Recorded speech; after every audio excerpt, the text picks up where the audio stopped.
Pookode veterinary university വിദ്യാർത്ഥി JS Sidharth മരണപ്പെട്ടതിനെ തുടർന്ന് വെറ്ററിനറി സർവകലാശാല വൈസ് ചാൻസലർ ഡോക്ടർ MR ശശീന്ദ്രനാഥിനെ സസ്പെൻഡ് ചെയ്ത ഗവർണറുടെ നടപടി ഹൈക്കോടതി ശരിവച്ചു.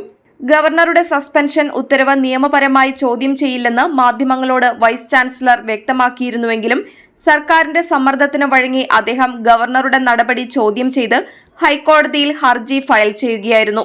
പ്രസ്തുത ഹർജിയാണ് വാദത്തിനു ശേഷം തള്ളിക്കൊണ്ട് ഹൈക്കോടതി ഉത്തരവിട്ടത്. VCയെ സസ്പെൻഡ് ചെയ്യാനുള്ള ഗവർണർക്കുള്ള അധികാരപരിധി ചോദ്യം ചെയ്തായിരുന്നു ഹർജി ഫയൽ ചെയ്തിരുന്നത്. ഹർജിയിൽ സ്റ്റേ അനുവദിക്കാൻ വിസമ്മതിച്ച കോടതി വിശദമായ വാദങ്ങൾക്ക് ശേഷമാണ് വിധി പ്രഖ്യാപിച്ചത്. ഡോക്ടർ KS അനിലിനാണ് ഇപ്പോൾ വൈസ് ചാൻസലറുടെ ചുമതല ഗവർണർ നൽകിയിട്ടുള്ളത്.